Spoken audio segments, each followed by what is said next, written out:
American capitalism, in my view, it's more like an operating system. So you take it away from ideology, so it's less of a philosophical system and more of an operating system. That's a fool's errand, in my view, to judge whether a system is legitimate based on whether it needs ongoing tweaks. In a year like 1905, 1906, that's the first time in American history that you had over 1 million people come into the country. Once America did participate in World War I in 1916 and on, you really saw the use of the income tax to finance the war, in a sense. It just kept getting worse year after year. I mean, that was the whole issue. It just kept getting worse, and it was not correcting itself. And the economic orthodoxy of the time just was not working. The other thing that you can see as to how receptive Americans were to this new approach is if you look at Roosevelt's victories. Sometimes once a country starts getting momentum in a certain category of product, they tend to get better and better and better at it. If you're talking about small scale electronics manufacturing, they're the best on earth.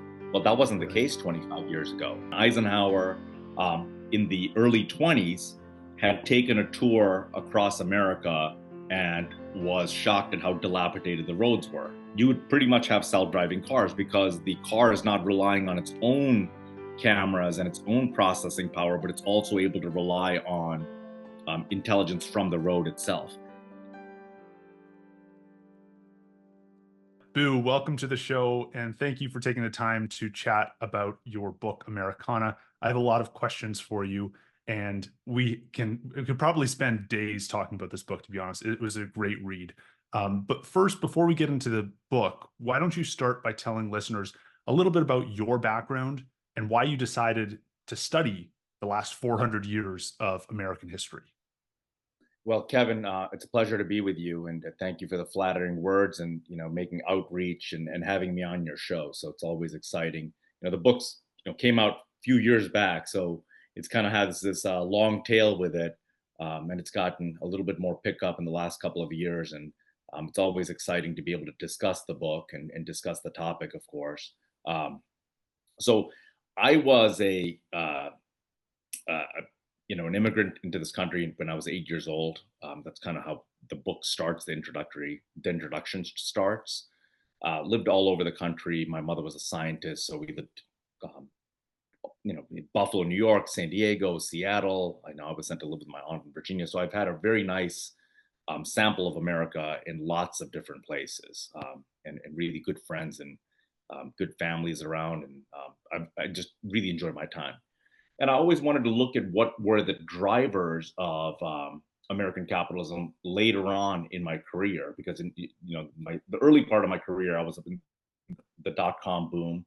I'd wanted to go to Wall Street, but I ended up, really participating in the dot-com boom with a couple of companies. I sold a company to a company that later on went public in my early 20s. So I was always driven by, trying to participate in the next big thing. That's where the most money and the most wealth is created, and industries are disrupted. So you always want to be there. And later on in my 30s is when I really, had a little bit of breathing room, and I wanted to actually start it as a television project. So I expected Americana to be a television project, kind of like a 40 for 400 years, like ESPN's 30 for 30. So 40 episodes over 400 years.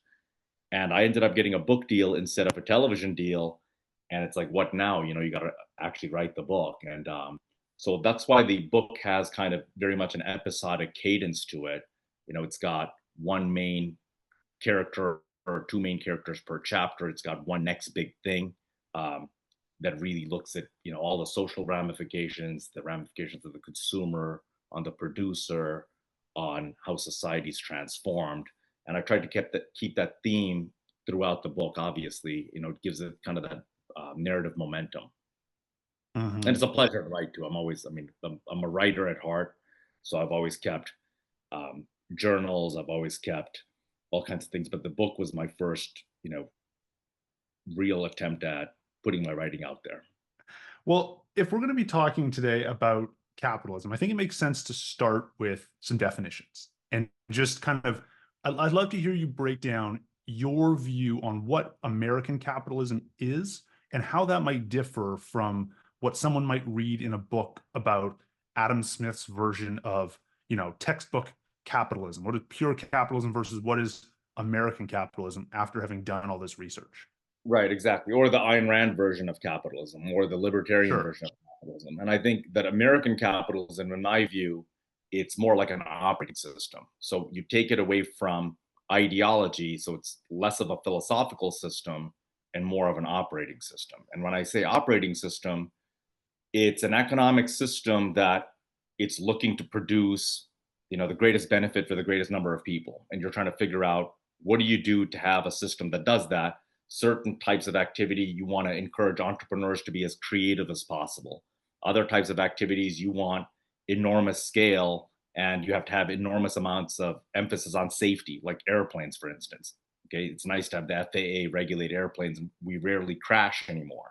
So that's not necessarily a function that you're going to give to a bunch of crypto kids, trying to experiment with banking. So there are different types of things where you can allow your society to be experimental, other types when you have to err on the side of caution and safety. And then you're learning these lessons as American society evolves and develops, and you're starting to see how new things impact the old, how new things have unforeseen consequences, like with social media and child trafficking. All these types of different concepts that you've never seen before. So history oftentimes rhymes, but sometimes you don't have precedents. It's a brand new thing, and you're reacting to what's happening. So I look at American capitalism as a synthesis between um, you know democratic impulses, society's needs, uh, culture, the needs of entrepreneurs, the needs of investors. All of these things kind of clash, and you have this ongoing drama of competing voices in many ways. So, and sometimes unbridled capitalism works. I mean, it's tremendously creative. If you think of it as like art, it's tremendously creative. I mean, if you have a fashion designer, they should obviously be able to do whatever the hell they want. You want beautiful designs and beautiful clothing, and people like it and brings joy. By all means. And then you have obviously the fallout where, is fast fashion environmental or not? So you have these other questions that kind of rise up. And so you always have these conflicts, and there's never an ideological solution. So I think oftentimes what you'll see is people get exasperated, and they just say, well, if we can just strip away all this, it can do this. We can just strip it away. And so uh, you cannot, though. You have a 200-year plus code base, in a sense. You have this regulatory framework. You can almost think of it as a code base. And so you cannot just unravel it. There were reasons why we put these things into the code base over a long period of time to have all of these parts function properly. That's really interesting because you're right. It does, I think, for a lot of people, make it just, it's conceptually a lot easier to think about what if we just let the free market take care of everything Right, and right, just had a very simple path forward. But right. as you mentioned throughout the book, there's a lot of instances where the government has actually played a helpful role in advancing technologies. And I guess my next question here is, how do we make sure we have this balance in that this operating system is correctly tuned as we progress? Because America's gone through this big transition 400 years ago to today. The country looks a lot different.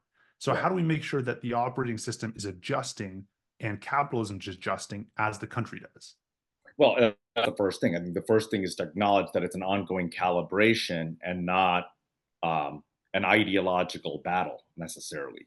We've seen it. We've seen bank bailouts, we've seen automaker bailouts, we've seen, during a time of national need like World War II, all industries get nationalized essentially. You're not having automakers even make cars for private consumption. Everything, all industries nationalized. I mean, it's about as totalitarian an impulse as you can have, but everyone understands that in time of war, that's what tends to happen, especially in a war of that scale and that magnitude.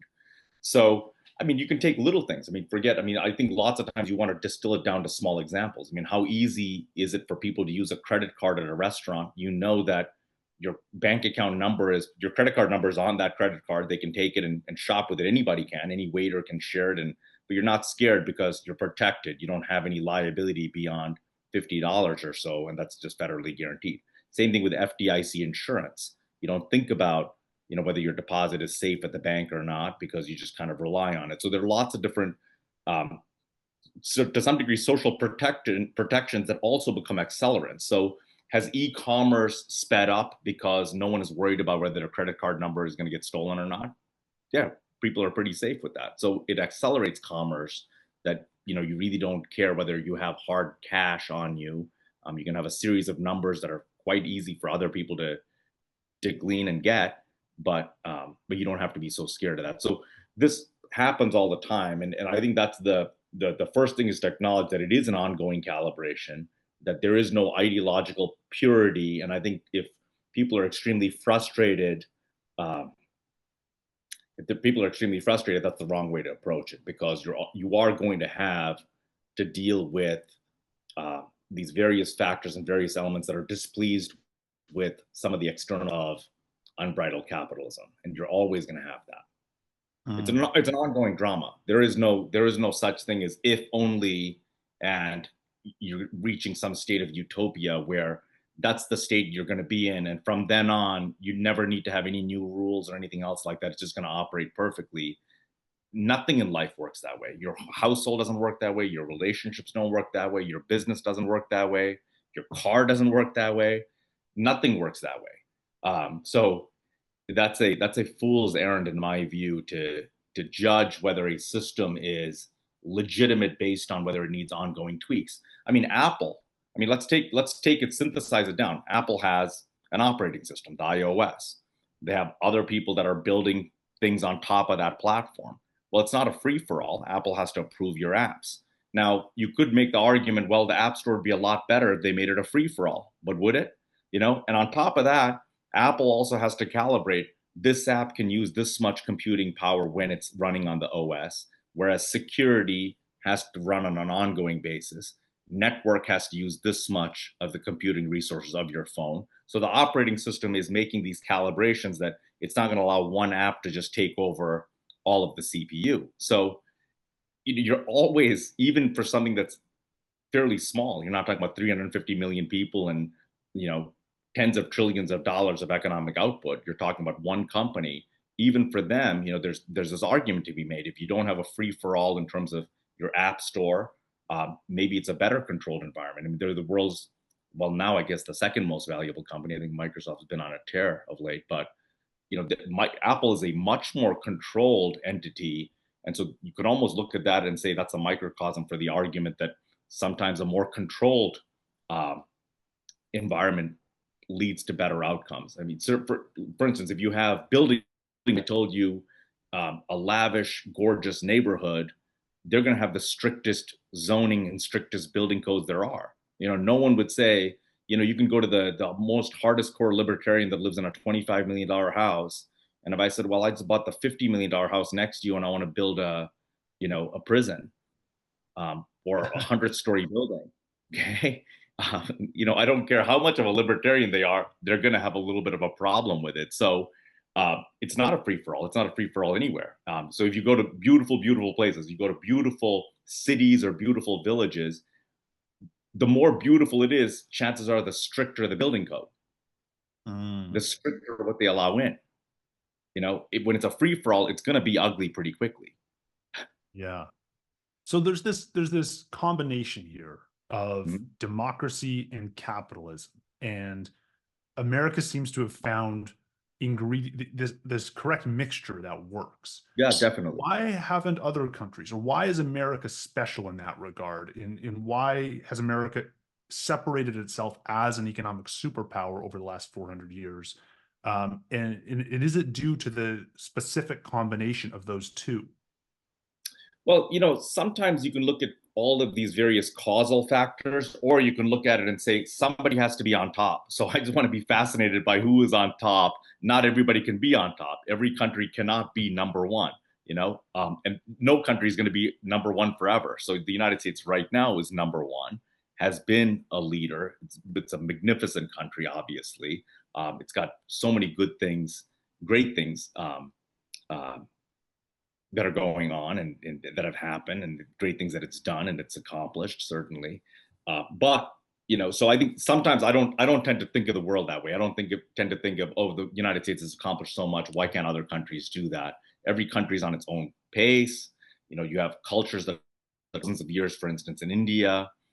You have a different regulatory base, a different it's religion, maybe it's spirituality, maybe it's a confluence of all types of different people, all types of different languages. So each society has to synthesize its own history in different ways, and has had to deal with different types of events that um, America necessarily hasn't. It got to start very fresh just a few hundred years ago. I mean, I always tend to think in days, not in years. So I always tend to think, okay, 250 years. How many days is that? It's less than 100,000 days, right? So you got 100 years is 36,500 days. 200 years is 73,000 days, right? And so another 50 years is less than that. So obviously it's going to be less than 100,000 days. 100,000 sunsets, you're back to 250 years ago. So that's not a very long time, Right. at all. And so American history is very recent. On top of that, we did have a civil war, so 72 years, um, after the adoption of the Constitution, we did have a civil war in this country. So it's almost like America had paid its, uh, price in blood a long time ago, a little earlier than some of the other nations had. And so it did have that. And that at the end of that civil war, you have, in essence, uh, the American experiment touching two full oceans, fully unified, and you have this security buffer in a sense, and you have almost an entire hemisphere. That certainly gives a lot of advantages. You can look at it compared to some nations in Europe, different languages. So Germany, that's 80 million people. Well, they speak German. France next door, 60, 65 million people, they speak French. So even in Europe, where you have a unified market, you have a lot of different languages, right? Somebody going from Italy to Spain, they can pick it up. Spanish and not that different, but English and Italian are quite different. So, and German and Italian are quite different. So you don't have one contiguous market. So that's a necessarily a deficiency, that if you're a German consumer goods manufacturer, you have to relabel your packaging or have to figure out a culture right next door. You only have 80 million people in your home market, whereas the United States has this very big, lavish, powerful market of 350 million people. And so the only two countries that have bigger markets are India and China. And that's a whole different set of history and cultural forces that shaped Indian history and Chinese history, and the Chinese moment and the Indian moment as of now. So I think it's very hard to just take lessons from one country at one point of time, at one point in time, and try to take those lessons to other people. It's kind of like I used to golf on occasion, and you almost anytime you end up on a golf course, you pick up Golf Digest and Tiger Woods on the cover, and the 10 tips from Tiger Woods that day. Well, he's Tiger Woods. you know Right. so the United States is kind of like the Tiger Woods or the Michael Jordan of countries. And Yeah. so That's interesting that you mentioned the fresh start America had, a few hundred years ago, and it's one of the last kind of areas of the world that had yet to be explored by Europeans, and so there was this kind of like open pasture or like an definitely opportunity to kind of rethink things. Now 100%. that the world is pretty much settled and that we don't, I mean, unless we're talking about going to space, we don't really have any of that green pasture to like reinvent things and to reimagine the way society should be structured. Is that a negative for the potential of the world to grow economically? Like that we don't have any more venues to really experiment from scratch? It's possible, but on the other hand, I mean, I do think that you see a country like India, for instance, completely rejuvenating. And it's on a tear. It's got tons of young people, immensely optimistic. So I don't necessarily know that. I think it's also, I think that land businesses that require that level of natural resources are not necessarily the driver. So if you look at the world's most valuable companies today, they're not industrial companies in a sense. They're information companies or entertainment companies or software companies that have different elements baked into it. You look at a Google or a Microsoft, or certainly Amazon is very much in the logistics business, and they have lots of facilities. But however, I think that the value creation that Amazon has is in the logistics and its capabilities to use computing power to operate those logistics and to harness maximum value, um, uh, Mhm. right, out of the logistics. So I think that is a so I think there's always value that's going to be created, tremendous value. I mean, think about the amount of value that's been created in the past 30, 40 years. Think about how something that goes from a very expensive good like an iPhone. I mean, we have this new virtual headset from Apple coming out. you know, it could be a total game changers, right? Spatial computing. So there are always new things that are happening. So I wouldn't put the American imagination or human imagination. Um, I wouldn't sell it short. I think that it's always new cool things that are coming out there, and some not so cool. I mean, some are just kind of garbage, and they take over your society, and you wish it didn't happen, or we've overdone it. So that can happen as well. That everything has a flip side to it, or often does. And I think one other thing in terms of settling this land, it's not just a fresh start. Where you have land that you can go and conquer, but there were a lot of natural resources too. The United States from 1859, when it was first drilled in Titusville, where you could figure out you can go to 70, 80 feet into the ground, and you had oil gusher out of the ground. It was the top oil producer on earth from 1859 all the way to the early 1970s. Even today, it's either been in number one, number two, or number three place in terms of oil production for uh, the last 40 years. And before that, it was number one for over a century. If you look at Mhm. the gold rush, 10 days after the end of the Mexican American War, um, there's a guy at a sawmill that discovers gold and happens to set off enormous energy, and there's a ton of gold being discovered right in the ground. So there are these serendipitous events that are incredibly fortunate and lucky events. You could, on top of that, cotton. You look at cotton, the number one um, industrial commodity in a sense. It's the first time where you have um, this value add into an industrial process, right? Clothing, you need shelter, clothing, food.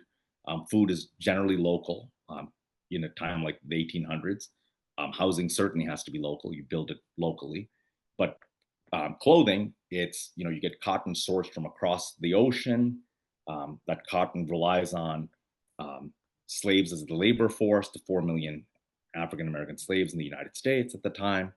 And you have that input, that raw ingredient, powering the textile mills in England. So, it just happened to be that the soil in the Mississippi Delta was just incredible for growing cotton, right? And that also came from the Louisiana Purchase. So that's like, so you can have a different event decades earlier that triggered why Napoleon would want to sell Louisiana and the Louisiana territories in the first place.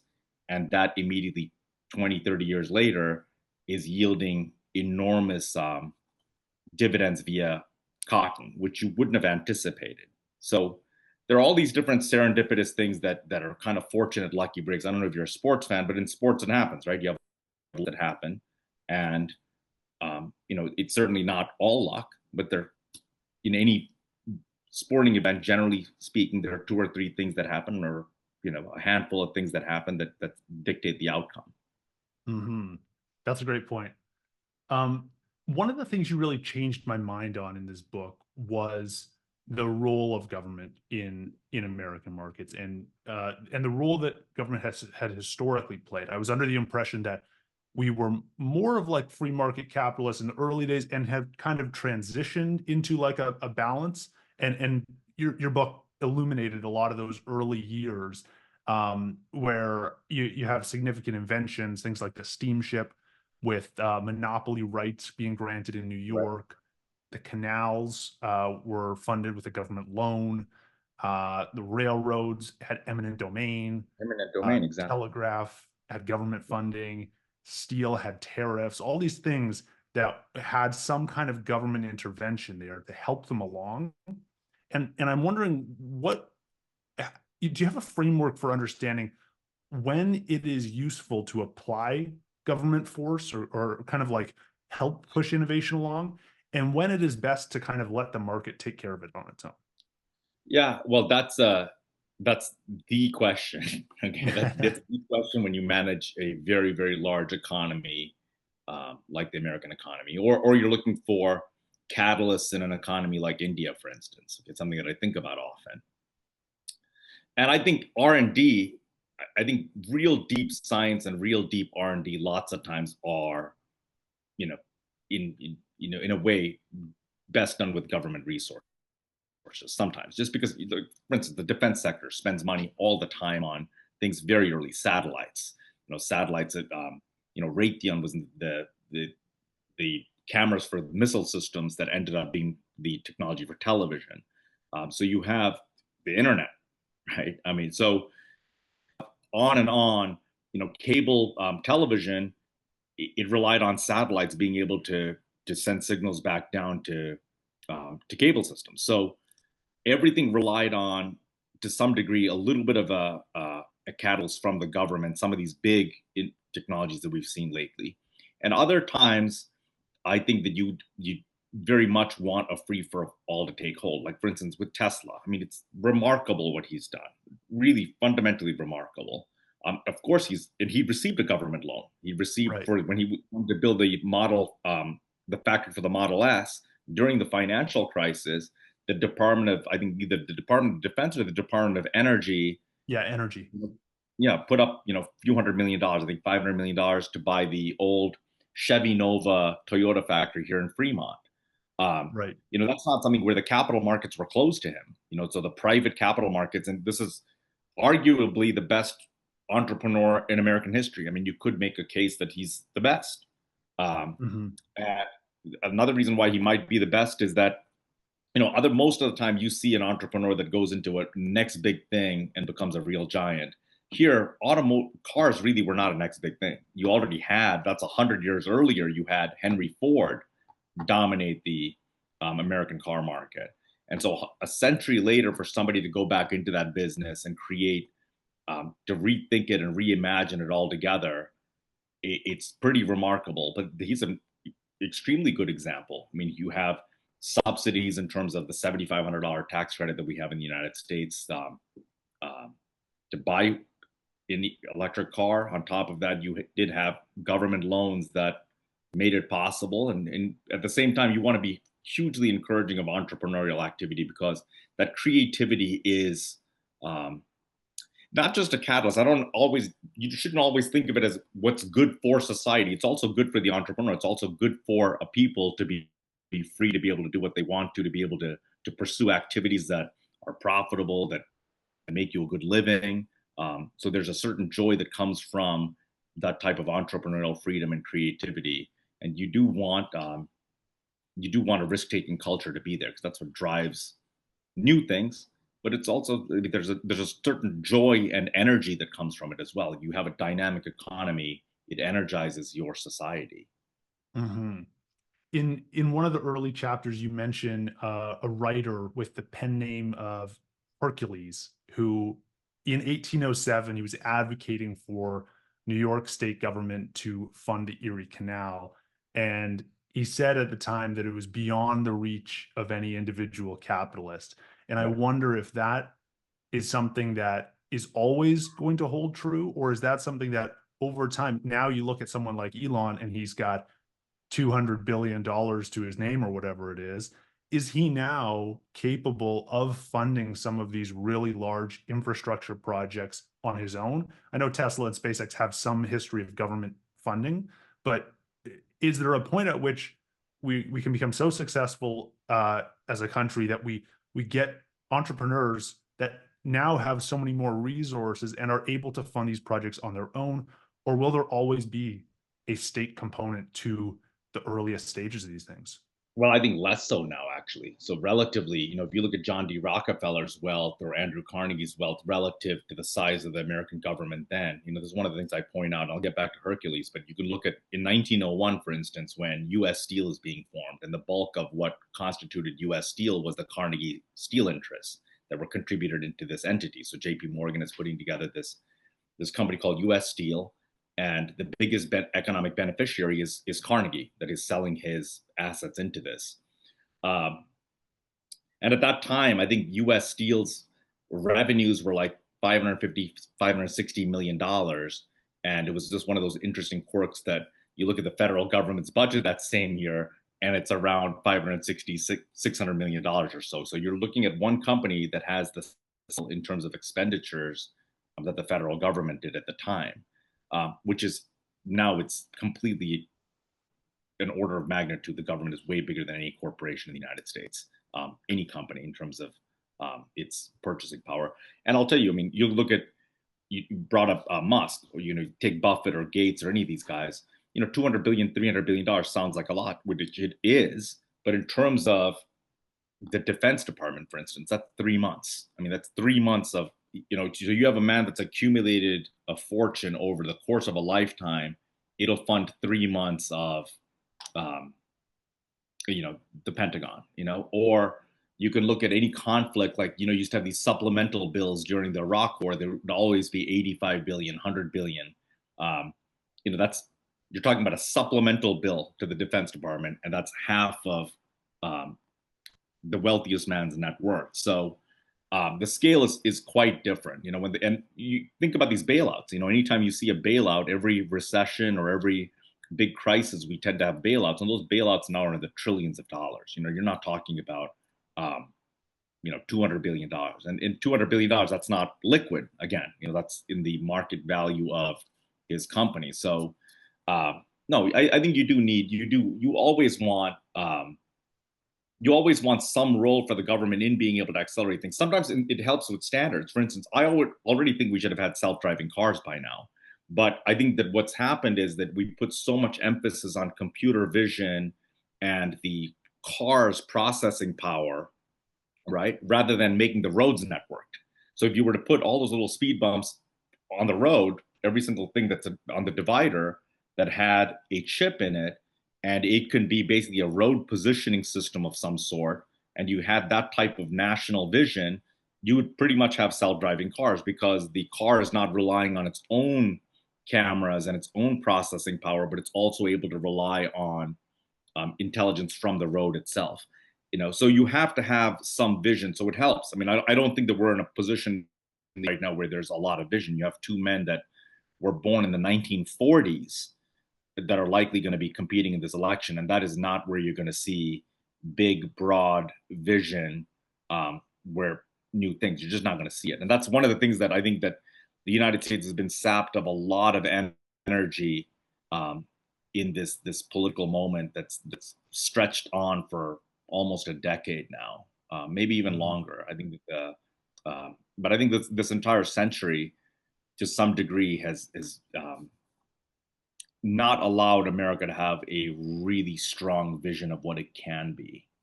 Yeah.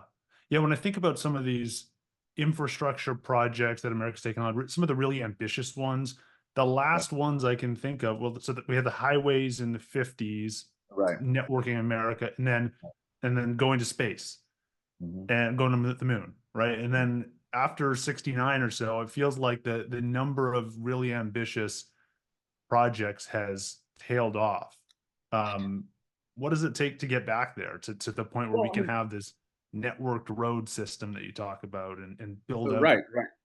Well, I mean, the internet, I think, has been pretty magnificent. The internet, I Right. think, is obviously, sometimes I think, you get bored with the internet and you're kind of like, you take it for granted. But then the other day I was thinking about it, it's unbelievable. It's unbelievable that you have what you have. It's almost indescribable in terms of its vastness, and all the different creative experiments you've seen over the past 30 years, ever Mm, since the commercialization of the web browser. So it's kind of remarkable. I, I it depends. I think that there could be an inflection point. There could be something catastrophic that happens. Hopefully not, God forbid. It could be that there's a very, very dynamic person that comes on the horizon. It could be there has to be something that converges. There has to either be an external catalyst or some type of an internal driver to really um, find that type of purpose. For instance, with the 50s with the roads, it's called Defense and Interstate Highway Act. So there had to be a defensive purpose. So it's during Eisenhower, and Eisenhower in the early 20s had taken a tour across America and was shocked at how dilapidated the roads were. You know, that it took a long time to take a bunch of military vehicles in the 1920s across the country. And so for him, the value of roads and the value of infrastructure that can quickly mobilize defensive forces inside the United States was something that he was aware of. And in the 1950s, you know, maybe it was a little bit of cynicism that he wanted the National Interstate Highway Act and thought that if he had him being a former general, you know, the Supreme Allied Commander uh, of Allied forces, I think that he knew that if he had inserted a defensive purpose, that was more likely to get the appropriation that he'd wanted to get.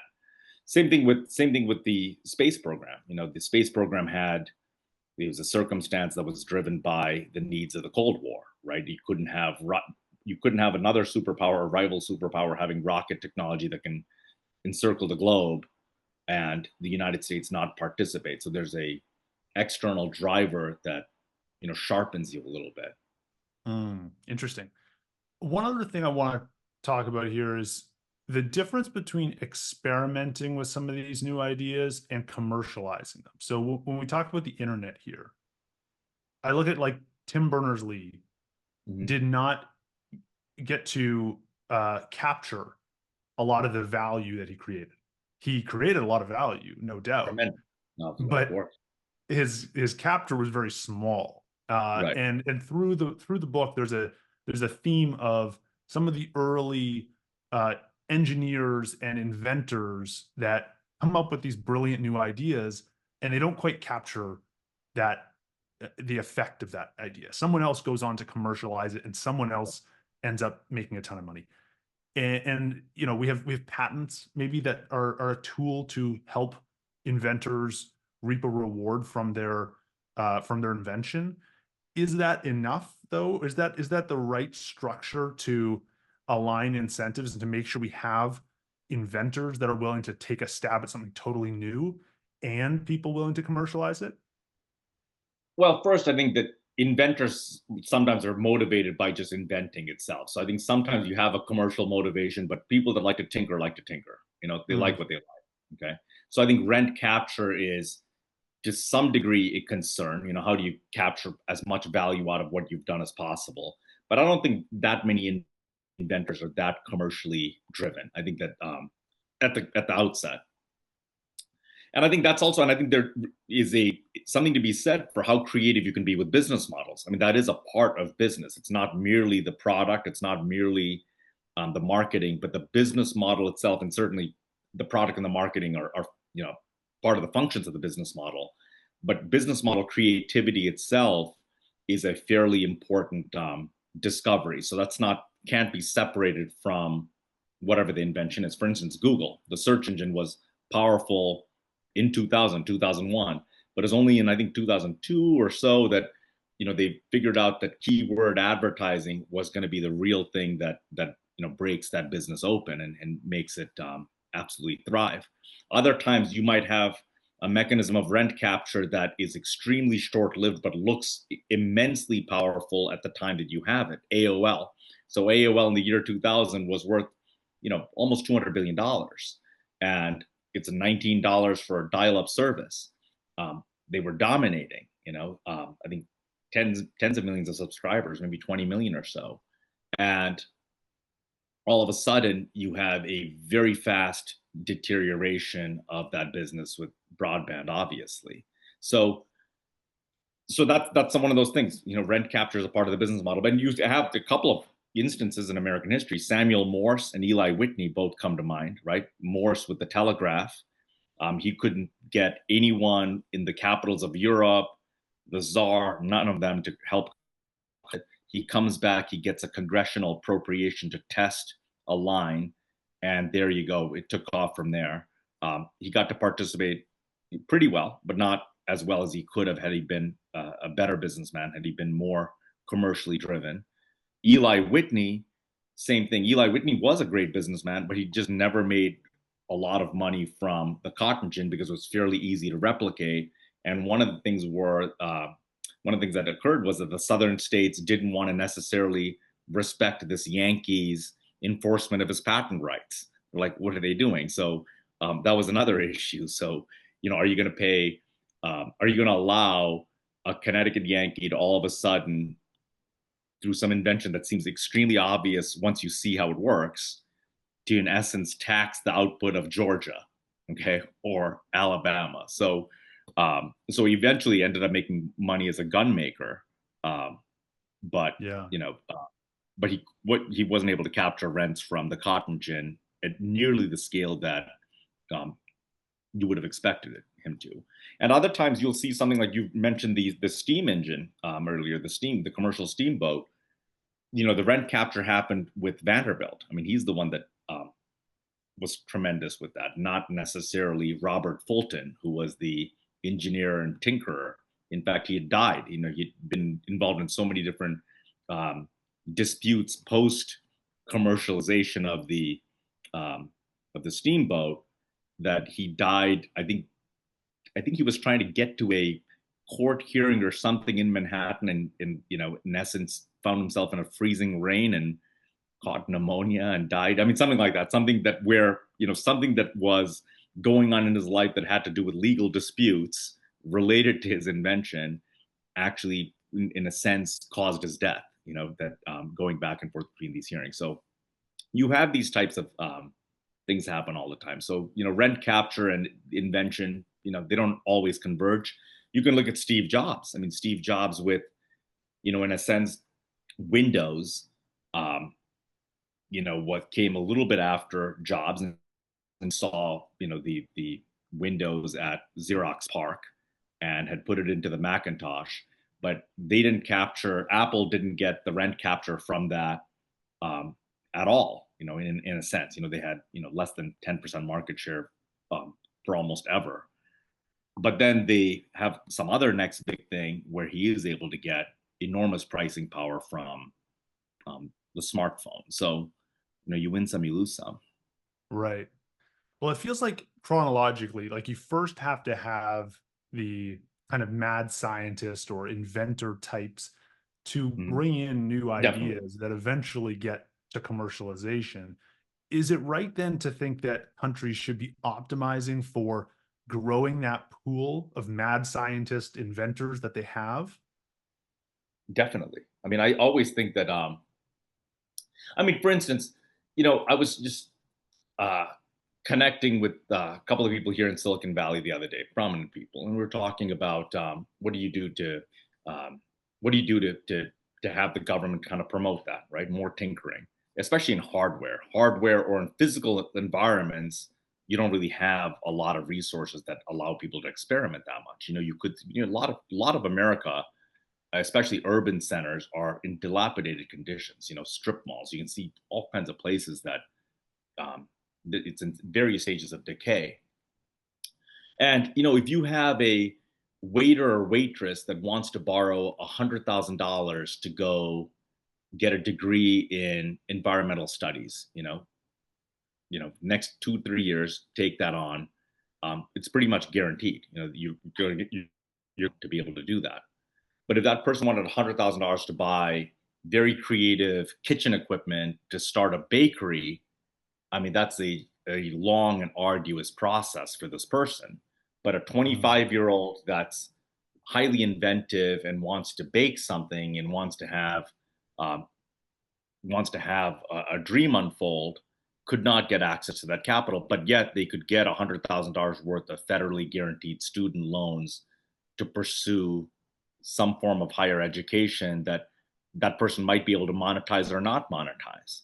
So it's a very interesting dynamic as to how do you unlock the energy of young people in the society um, in a yeah. way that it serves everybody, because you're not going to have, especially with AI and these other things, you're not going to have 100% of American labor and American young people all be programmers. I mean, that's just not going to happen. I mean, you have and especially boys, they like to be in physical environments from a younger age, and so you don't want to necessarily be behind a screen for 8 to 10 hours. There's a certain soul sucking element to that type of existence. And I think a lot more people are becoming cognizant of that. That it doesn't help to be sedentary for 8 hours, 10 hours. Um, and so, what do you do? What do you do to unlock? And it doesn't always have to be a next big thing that's this huge infrastructure project necessarily. It also could be some framework to unlock human creativity in a very, very wealthy country. Right. So I'm going to push this question back to you. What Sure. would you do if you were if you were in charge? You're president of the United States right now, and you get to decide how to unlock creativity for this next generation. What are some of the first changes that you might introduce? I mean, I do a one experimental program that I've been tinkering around with is exactly that. It's that, why should you uh, why should a 20-year-old, 22-year-old be able to take out 100,000 or $200,000 for higher education, but yet couldn't take out $100,000 loan to buy a bulldozer, right? Or $100,000 loan, and two or three other kids can also take out $100,000 each as well. Uh, so instead of that money ending up at a private university or at a state university, right? It's circulating in the economy, and some people are um, meant to sit in a classroom and learn, and others are meant to learn with their hands and doing things. So I think experimental programs like that could do a lot. I think that young people ought to be able to get access to capital, and not just for the Silicon Valley type of startup, which anybody that's entrepreneurial that really wants to scale tends to think in terms of e-commerce, apps, AI, crypto, but there's a big physical world out there, and you want to be able to encourage experiments there as well. Mhm. One other section in your book talked about how America encouraged experimentation and the development of the steel industry. In the early days, it was not competitive with British steel, and it was, Right. I think, about twice the price at a free market rate. And America had stepped in and said, "Here's this $28 per ton tariff, and that is going to be on any imports of British steel, so that American manufacturers can kind of get up to speed." And that seems to have actually worked. Like the U.S. I think by 1900, the U.S. was producing 37% of the world's steel. So it really did, encourage activity here, and it really did, grow this into one of the largest steel producers in the world. Right. And Um, Andrew Carnegie says that too in his book. So in his, memoir or autobiography, whatever you want to call it, it's that, once he sold Carnegie Steel into US Steel, he does say, how tariffs benefited Carnegie Steel quite dramatically, in terms of not allowing, British Steel just completely dominate American markets, and how you needed a homegrown industry. In addition, I think that, well, and there's there's something cynical about that too. I mean, there were, the tariff for those mechanisms where the government didn't have an income tax at the time. So the income tax was not constitutional. There had to be an amendment passed to make the income tax constitutional. So before that, the government primarily funded itself through tariffs, through taxes on vices, and that was the primary mechanism um, for revenue. So the tariffs were a very important thing. So you had a tariff schedule. So every couple of years, you'd have, businessmen clamor into Washington to look for tariffs on, their foreign competitors, and to protect American industry. In a sense, because it was more profitable for them. So their pricing power often took the shape of how big a tariff they can get imposed on incoming goods from global markets. So the idea that you would have a free market, even at that time, was not even the case. Even during the Gilded Age, was very much reliant on um, tariffs to protect American industries. Right. Now let's pretend that didn't exist, that there was no tariff, and that maybe there was an income tax from day one in America. Um, would the US steel industry be as large today as it is, or would it have just taken longer to get off the ground? Or do you think that it really was a threat, that British steel was a threat to the existence of American steel manufacturing. I don't necessarily know it was a threat, but I think it would have taken much longer. And I think it would have taken much longer. And the other thing is, sometimes once a country starts getting momentum in a certain category of product, they tend to get better and better and better at it. Their lead Mhm. doesn't necessarily, um, you're not compressing that delta between the former leader and the new leader, or the leader and an emergent party. Lots of times the leader gets better and better and better at it. That's something you're seeing in China now. If you're talking about small scale electronics manufacturing, they're the best on earth. Well, that wasn't the Right. case 25 years ago. Until the iPhone moment, the iPhone moment was not just a moment for um, Apple. The iPhone moment was also a very big moment for China, because that's the time when they were able to show that they could manufacture something to the exacting standards of a Steve, right, in 2007. Um, and at that time, if you were looking at light electronic manufacturing, you would look at Korea or Japan, really Japan. You look at Sony and say that's the highest quality in the world. And so for China to be able to go from making things like shoes and toys and smaller gadgets to something that's as precisionally manufactured as the iPhone, with the types of materials that it uses, was quite a remarkable change. And so that momentum, I mean, what other country is going to catch up with the Chinese right now in terms of that type of manufacturing? Very, very difficult. So it's, their lead is not going to disappear. It's, in fact, momentum is a very important thing. Just like in sport, the momentum is an important thing with economies. And once you develop a certain expertise, you just have it. Same thing with the Indian IT industry. What other country on earth is going to catch up with all of those types of back office processes, um, and the Indian IT industry? It's that's what India specializes in, and that's um, got it enough momentum, and you start getting more and more specialization, and you start getting better and better at it. So I don't think leads disappear as easily as one would think. Mm. So then And that is it right to think then that the government's role here may be just to figure out what resources do we have? What does the world need? And how can we combine those in interesting ways to become the best at something? And then kind of let that momentum build on itself?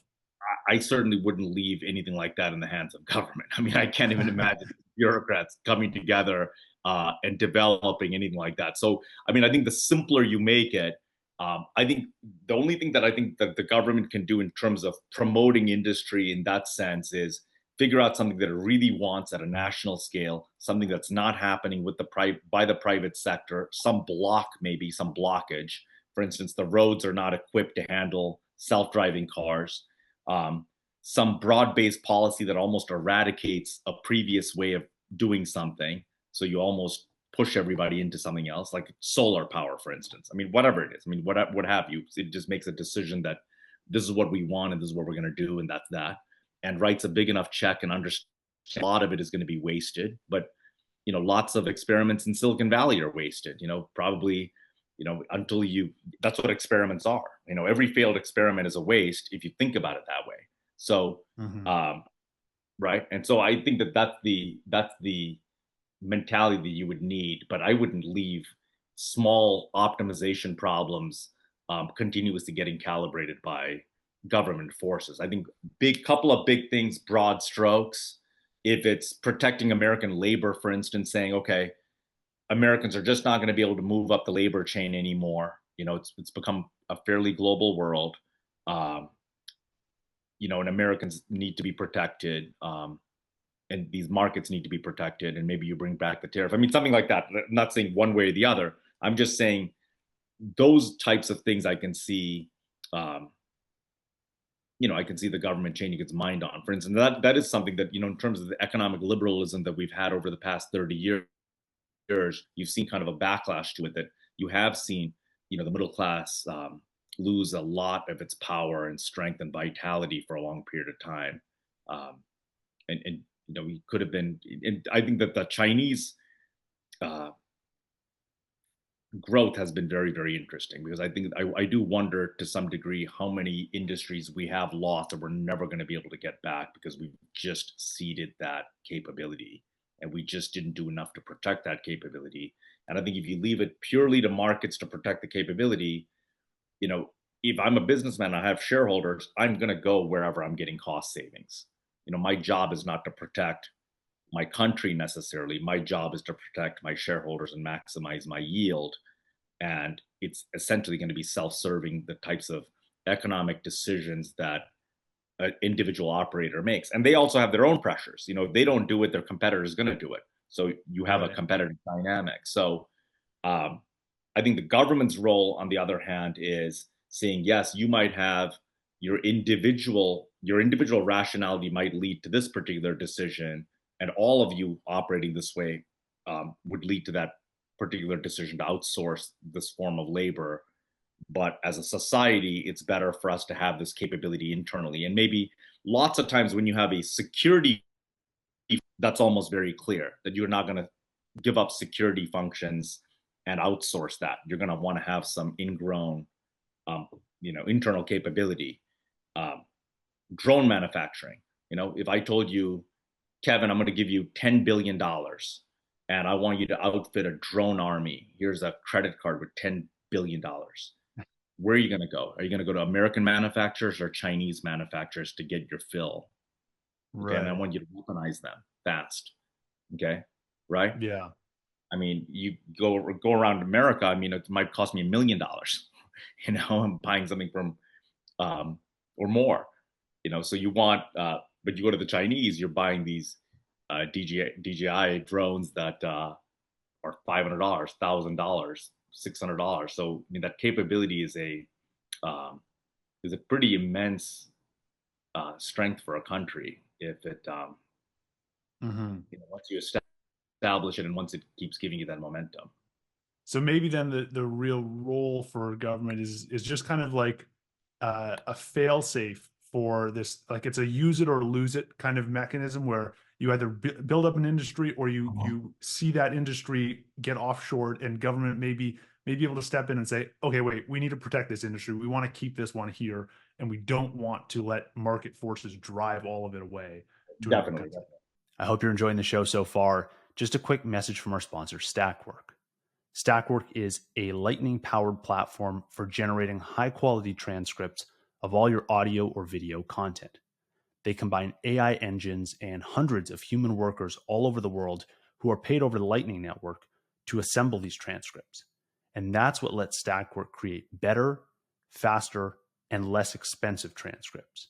If you want to learn more about Stackwork, visit stackwork.com. That is STAK work.com. All right, let's talk about trusts. I want to talk about trusts and monopoly power.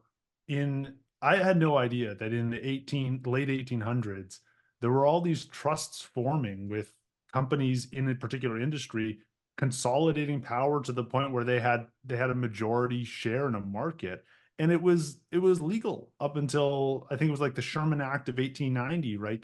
That introduced this antitrust regulation. Is that like why did it take so long to introduce that? And then was that the right decision? Well, it wasn't that long, and even the word antitrust is almost a misnomer because at that time, what happened was that most state corporation laws and limited liability was, not a completely new phenomena, but the ability to form a corporation to limit any type of activity, to limit any type of liability, was not necessarily something that anyone can do. So this was something that for railroads, they allowed corporations, but over time, states started allowing anyone to form corporations, first of all. And then eventually, New Jersey is the first state that allowed one corporation to own other corporations in other states. Okay. So until then, you couldn't do that. So the way that you would do it is you would have trusts set up in multiple states. So if you were a New Jersey corporation or you had a New Jersey company and you wanted to buy something in Ohio and you wanted to buy something in Virginia, the way you would do it is multiple um, multiple of those operations owned by a trust, with the trust beneficiaries being the corporation in New Jersey. So that's what it meant. So the whole idea of trusts were that anytime you have a company that has multiple state operations, it generally is a trust mechanism rather than a corporate mechanism. Okay, so that's all it meant. So anybody that's using the trust mechanism, you could already infer they were a larger corporation. So that was the fear, that corporations were getting much bigger because they were using this fairly new device. But the corporation laws of New Jersey and other states following changed that pretty quickly. So New Jersey allowed shareholders and a corporation in the state of New Jersey to own shares and operations in other states, and so it's pretty moot. But then, even after the Sherman Act came into effect, you still saw a very large trust movement. So throughout the 1890s, early, the first few years of the 20th century, you saw lots and lots of consolidation happen. And a lot of that consolidation was happening because you had, to some degree, a deflationary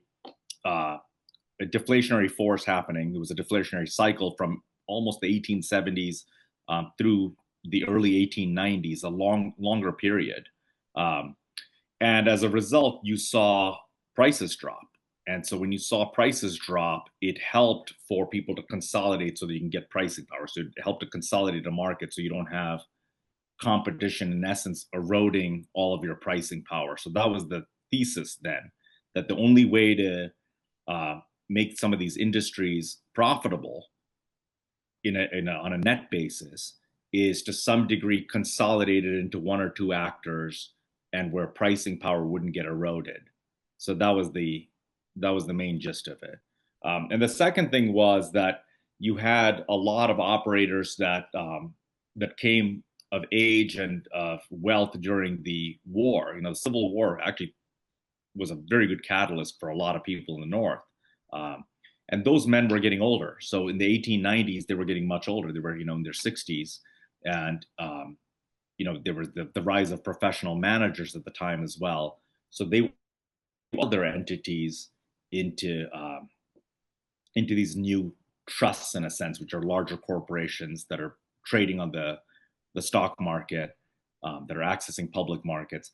And at the same time, you also saw an appetite among investors, because until that time, the vast majority of stocks, in terms of stock market capitalization, were largely railroads. So you saw an appetite for people that wanted exposure to other industries and other types of companies.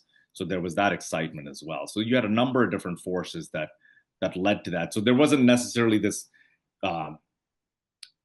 malicious intent in forming these monopolies. I mean, you might see a monopoly in yarn. It would be like the Yarn Trust. It would be the Caramel Trust. These really obscure small industries.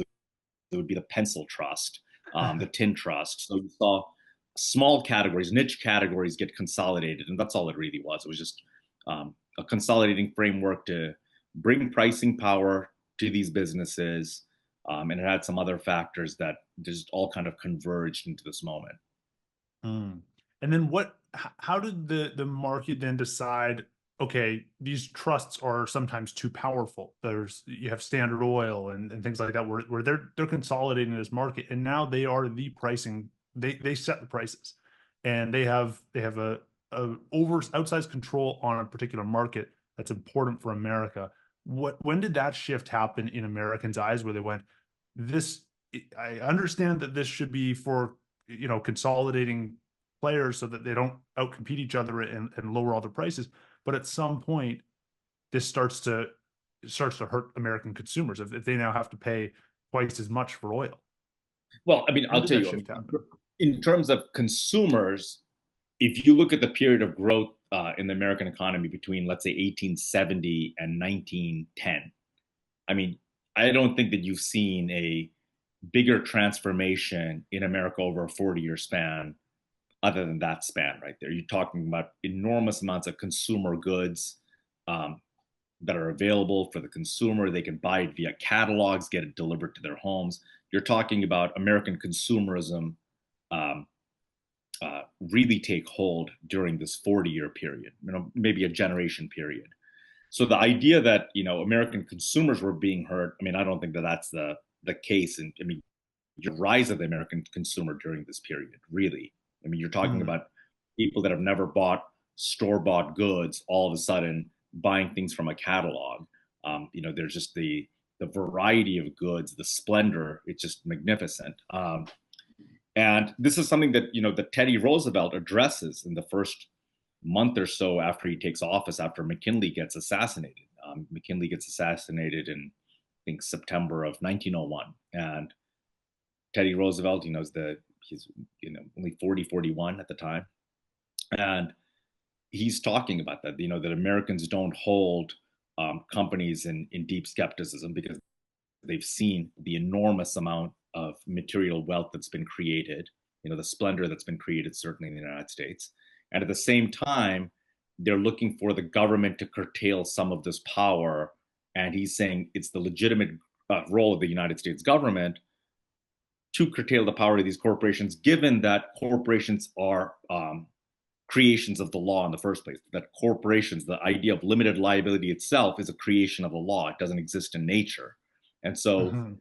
how would it be that some government policy that gave rise to limited liability that allowed corporations to form in the first place would not then also confer some authority on the government to be able to regulate a creation that exists in the law? So that was his logic, and to some degree, he was this calibrator during the first between 1901 and 1908. That was the calibrator. He was a Republican president.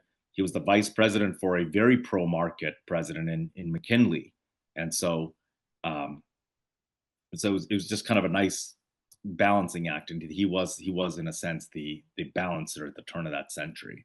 And at that time, there was labor strife. Look at the period between the 1870 and 1900. You saw tremendous labor strife, including in the through 1905. Saw the big coal strike, railroad strikes. So you're just seeing a wildness take hold because you're seeing so much change happen so quickly. The post-war growth in this country, post-Civil War growth, was really dramatic, really tremendous. You have in a year like 1905, 1906, that's the first time in American history that you had over 1 million people come into the country. Roles. Those are the first years where a million people plus are being absorbed into the American economy. So you're seeing just tremendous change happen over such a compressed period. Mhm. Now, if you strip out the growth in that period and you just look at the consolidation of some of these trusts and you compare that to today, where we have about 7 companies that have like a bigger market capitalization than like stock markets in basically every other country in the world. Um, how do those two compare? Because it's not quite apples to apples in the sense that Facebook doesn't own all of the social media companies on the planet, but they do. These companies do have a very large play a very large role in all of our lives. When you think about balancing those two, have we tipped the scales towards too much consolidation? Are we not quite as consolidated as we were 100 years ago? What do you think about that?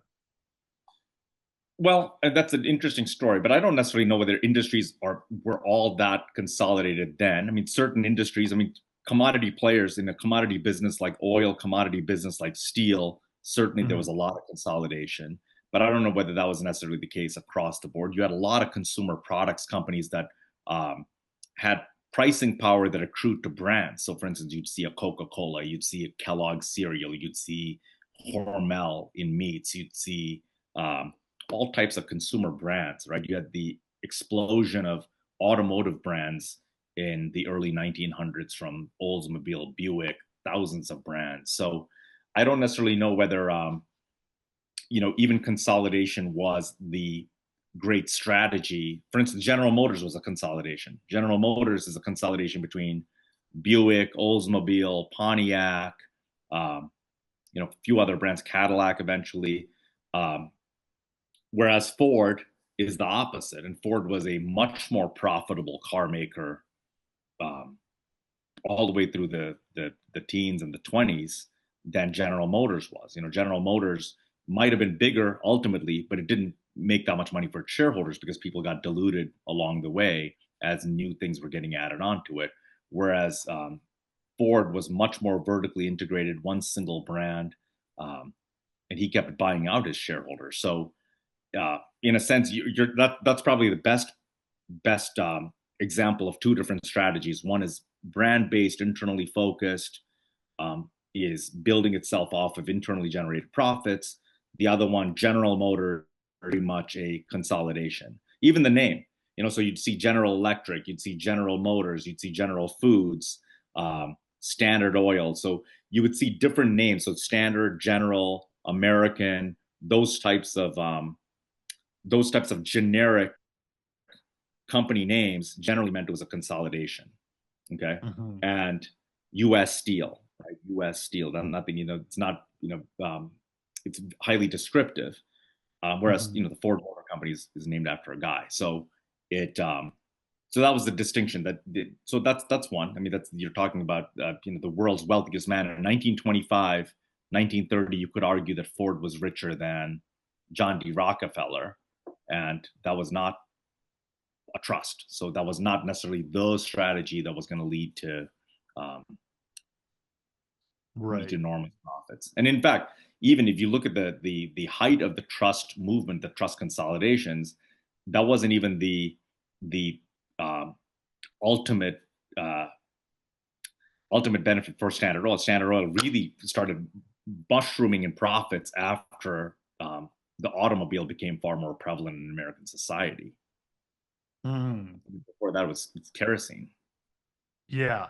So do we have, I guess my next question is, do we have the right mechanisms in place to guide the consolidation in markets today, where we have like 7 companies that control everything? Do we have the correct mechanisms to control that and keep that in check?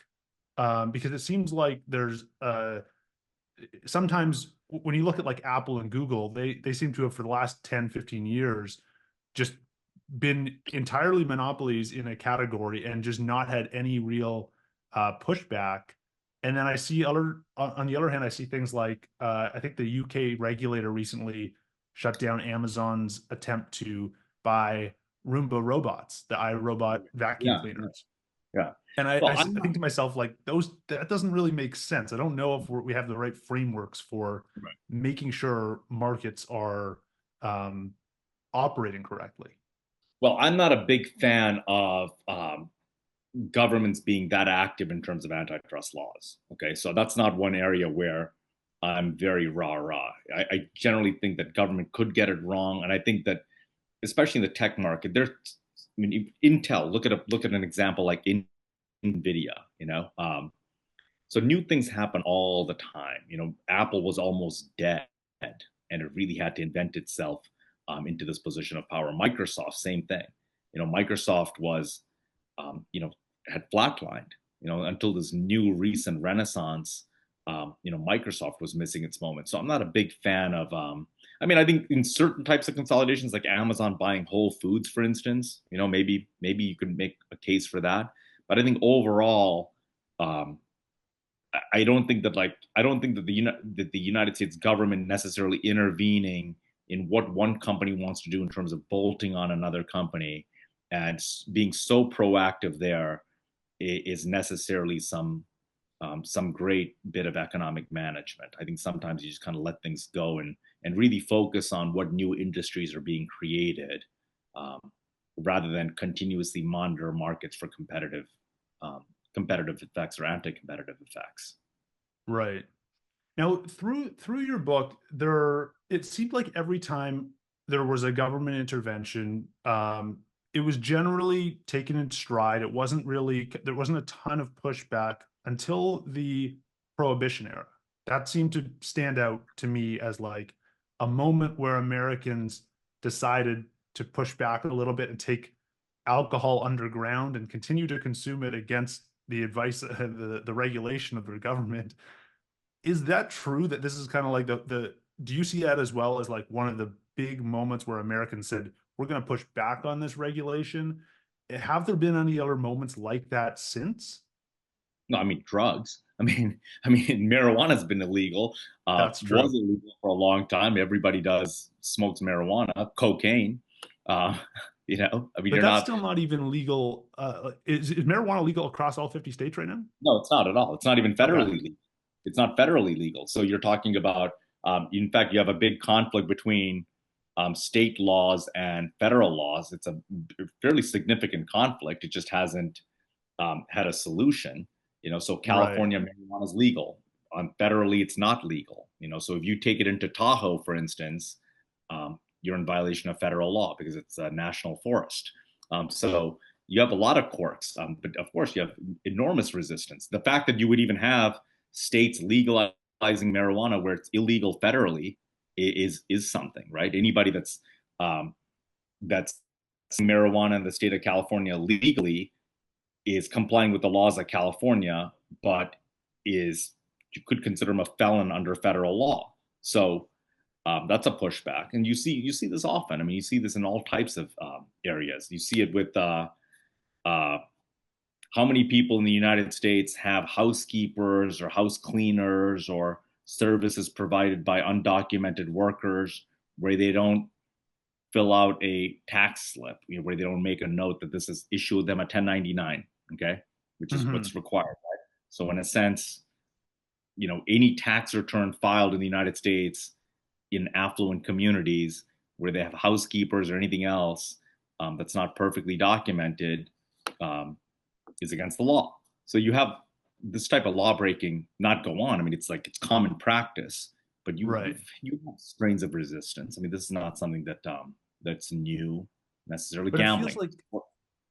it feels like that was a decisive victory for people almost, where they said, you know what, you can't tell us what we can and can't drink, and we're gonna put an end to that.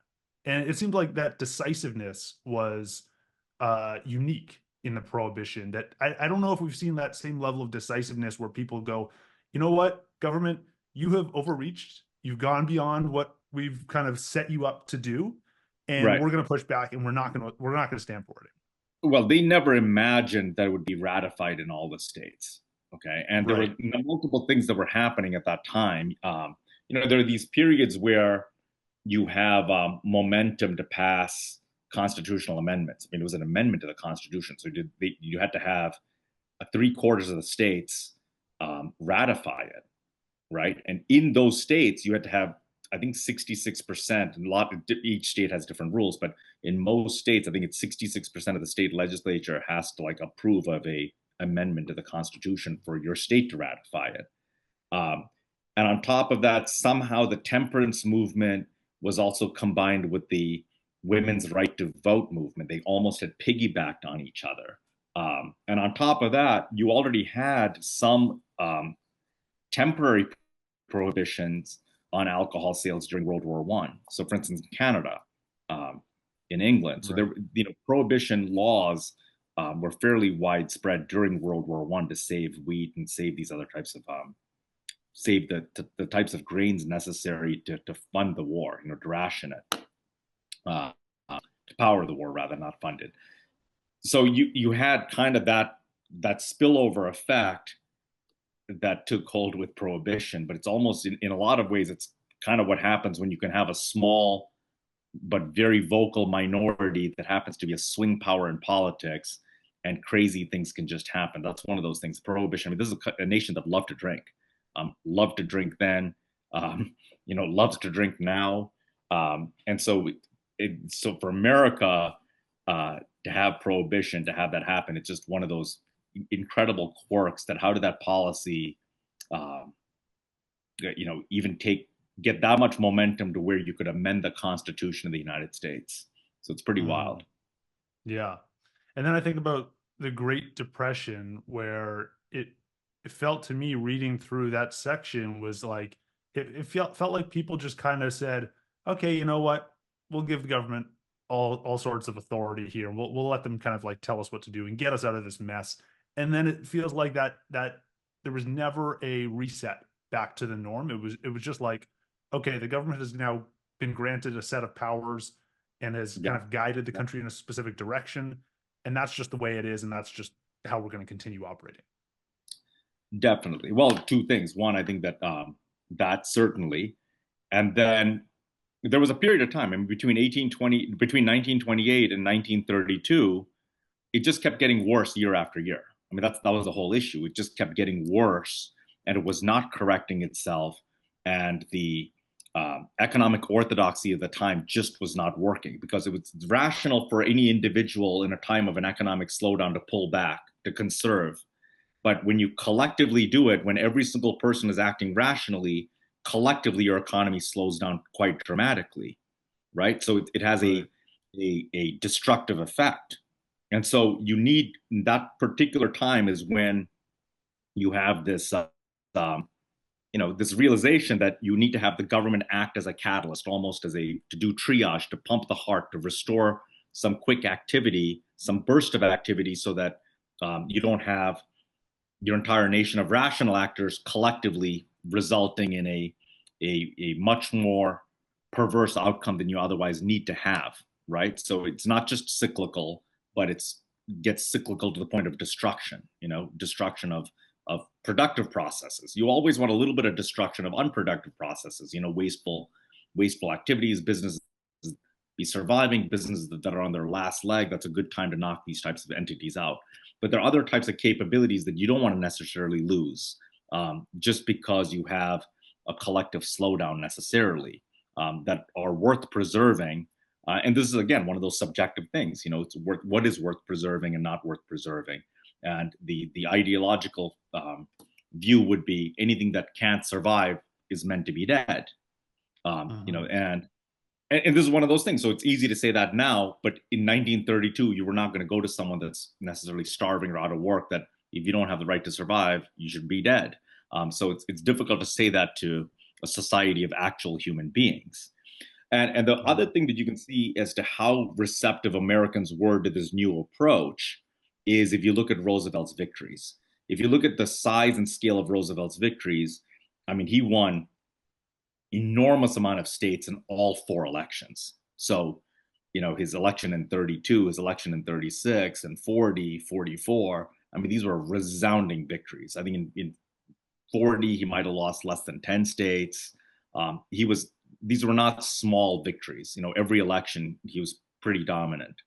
And then on top of that, I think the World War II, I think, just cemented the role of government. So maybe, you could have had a pullback and it would have gone more back to a little bit of a normalized framework where government's power would have eroded a little bit. But if you have something like World War II, even more than the response to the Depression, World War II, in essence, had you nationalizing industry after. They didn't call it nationalizing because they didn't take over the ownership. They still allowed people to make profits, but in essence, the Ford Motor Company is working for the American government. It's making, bombers. Every car factory is either making Chryslers, making tanks. The head of procurement for the war effort was the former head of Sears. So you have all of the commercial energies of this country being deployed for the war, and so that just made the government's imprint just far stronger. So anything that could have gone back was not going to go back after World War II. And certainly after World War II, you have all these young men coming back. So you have the GI Bill. You have, you have a whole new form of government intervention in terms of housing markets. There's a huge housing shortage because you're not building homes. You weren't building homes during previously.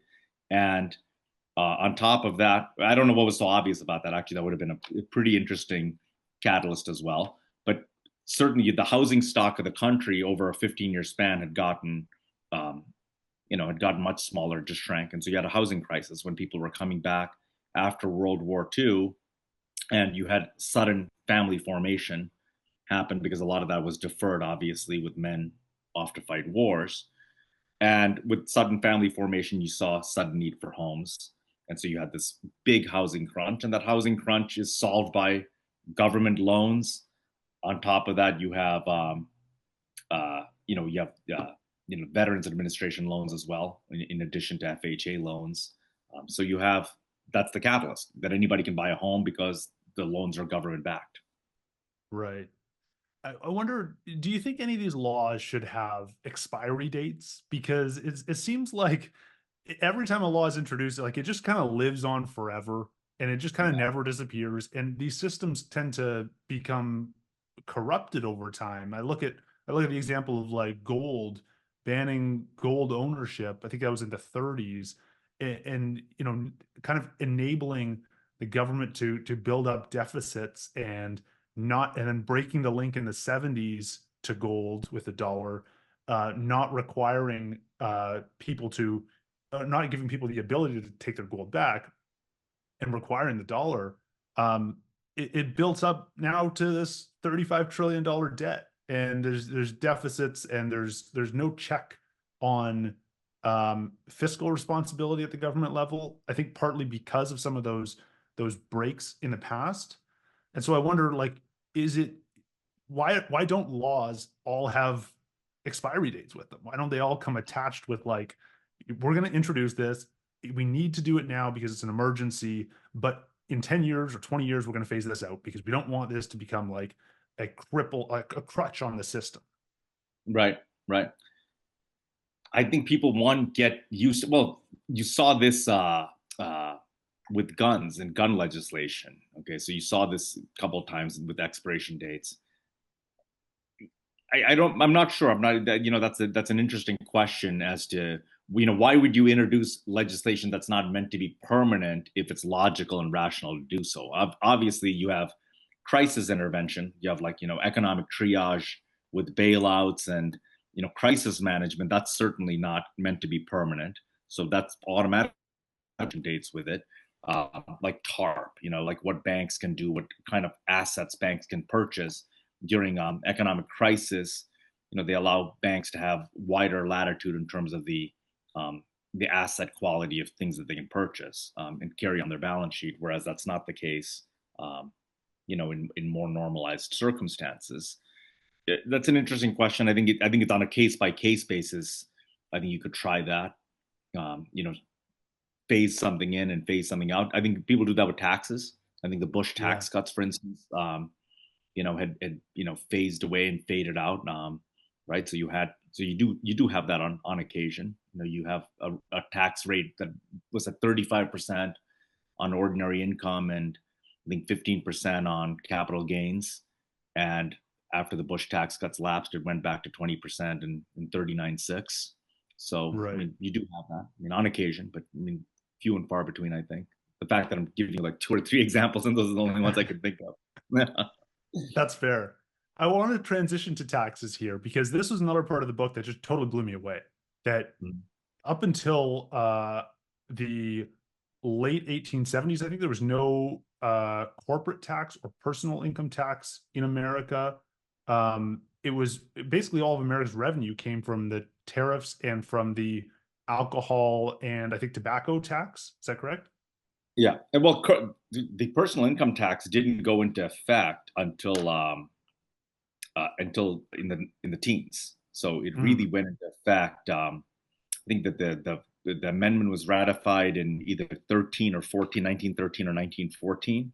okay. Um, and so that you'd had to have a constitutional amendment because um, they found that you couldn't have uh, the federal government impose a disproportionate obligation on a state because it was going to be proportional because certain states are richer than other states, and so you couldn't have that happen. So this is the first time when the federal government got to directly tax its citizens. You know, um, Mm, directly tax it. In a sense, it is a fairly significant change in Americans' relationship with the federal government. Um, uh, exactly. So all the way into, and that one of the reasons why the introduction of the income tax happened at that time as well is because you had this is before World War One. It had already been passed before the amendment had already uh, had gone through before participation in World War One. But once America did participate in World War One in 1916 and on, you really saw the use of the income tax to finance the war in a sense. So once right. the United States government figured out that you could actually use the income tax um, to finance that, it became a far bigger feature of how the federal government financed itself. But Yeah. it wasn't an effect until the teens, and it wasn't a fully put into use until 16 or 17. Okay, so we Seven. went from like 0% tax to like, now with the upper income tax brackets, you're looking, depending on the state, you might be looking close to 50%. How Oh, did or that more. happen? And how did America accept that over such a this is another one of those things that just, it seems like the rule in 1916 that or in 1913, and kind of like the introduction of it in 1916 to really make sure Americans are paying their income tax, it just hasn't been challenged, it feels like, in 100 years. Like, how did we go from a nation where there's no income tax to now up to half your income's gone, and a sales tax and a property tax too? Well, I think I think in one sense, I think that you can look at 1916, um, where Americans didn't have that much that was being provided to them by the federal government. So now it's a different story. You have Social Security, you have Right. Medicare, you have a huge litany of services, you have FDIC insurance. I mean, just the federal government's role in American economic life is so much more pronounced. Not that the FDIC has nothing to do with income tax. I mean, it's not a function. It's a separately financed thing. But I think you just tend to look at the government's function as far more relevant in the role of American life than um, you did in 1915, 1914, 1910. I mean, public schools. Where does your average American, when they're deciding, let's say they get married and have children, the number one thing that they think about when they're picking a neighborhood is how good are the schools, and the schools are a government function. And so Right. that is the central driver of where you live and where you choose to make your largest purchase, which is a home. And that home itself is federally insured. Um, so you're able to get a lower rate, you know, um, and you're getting your paycheck and you're putting it into an FDIC deposit bank. That didn't exist in 1916. So the idea that you have all these different government functions to some degree allow you to accept the role of government, obviously, if you're benefiting from it. So, or Right. at least have implicit trade off. Yeah. Okay. So progressively over the last 100 years, Americans have been Sure. going, the convenience and the service that I'm getting from these individual things, sure, it's Right. worth a few extra percent, and kind of just build up from there. There's nothing else you can. There's nothing more you can do about it. So are you going to erode? Um, so I mean, it just it is. It's not what it is. It's just that's the nature of the evolution of American society. And you had, Mm. and that's what we've gone over, is that every single time you have a major crisis, you have government intervening um, to pick up some function, and that function just ends up becoming permanent. And that's to your earlier point. Why don't you have expiration dates on it? Could be a good idea. Could be interesting. You don't have to think about Yeah. it, but it generally some massive crisis with a government solution. That solution tends to have more permanent overtones. Hmm. Okay, I got a final question for you. So for listeners who have not yet read your book, just to give them a little context, you have 35 chapters. All are one word, and there are sometimes an innovation or a commodity or an event, something pivotal in America's history. Right. If you were to write now a forward-looking book, looking at maybe not the next 400 years, because that's maybe a little hard to predict, but maybe the next 40 years of America, Mm-hmm. what would your chapters be titled? What do you think the most pivotal technologies or ideas or concepts are to the next 40 years of America? Well, I think that electric vehicles, that's a fairly significant transformation right now. I think we're seeing it just really go down. I know people would expect to say like crypto or like AI, but that's a younger audience. It's not. I'm very aware of crypto and I understand it. I've uh, very well, and I've been in that scene um, enough to see it. But that's speculative. I think crypto, possibly, um, AI possibly. We'll see, right? I mean, it just might be behind the scenes. But I think that in terms of that would be like saying how transformative were search engines. Transformative. I mean, useful. But when I look at the electric car, I think that's going to be big. I think it's because I think you're looking at the internal combustion engine completely being phased out. I think it's going to have big implications for the electric, obviously. I think solar powered homes, energy. There's some type of revolution in energy. I think that's going to be very significant. I think there are other things too. I think that the American economy also could go through an optimization stage where we kind of move up the chain in terms of quality. Like the quality of food right now is garbage. I think people are getting much more cognizant that like the things that we're putting into our bodies are just, there was a time when you want cheaper and cheaper and cheaper goods, more and more. You want cheaper chicken, cheaper beef. You want to be able to have meat at every meal, which is an immense luxury that, very few societies had. No society had until the United States could have it at such a mass level. But now it's not about efficiency anymore. It's about moving up the quality food chain. So you could see a little bit of momentum there, which I would hope to see. On top of that, I think that the other interesting thing is it's on a geopolitical level. What happens when the American role in the world is not quite as pronounced, when you do have the relative strength of China, India, and others on the Asian landmass, where they are more in control of their destiny, and the Asian powers are more in control of the Asian destiny. European powers take a little bit more control of European destiny, and what happens to America's role, and what is the psychic effect and the psychological effect on the American people in accepting a smaller role, a diminished role. And does that impact American dynamism, or does the energy shift that you no longer have to maintain world order, and it creates a renaissance? It becomes a catalyst. That could be another interesting variable to look at too. I like those predictions. Before you go, where can listeners go to learn more about you and your work? I've been laying low for a little bit. I am working on another book, novel, and other things. But I have a TED talk out there. I have a couple of PBS appearances. I've done a couple of podcasts. I should start doing a lot more. I enjoyed it. Maybe I'll just do it with you every single time. This was a blast. But it's awesome. But I'm going to start doing a lot more podcasts. I think it's a lot more enjoyable.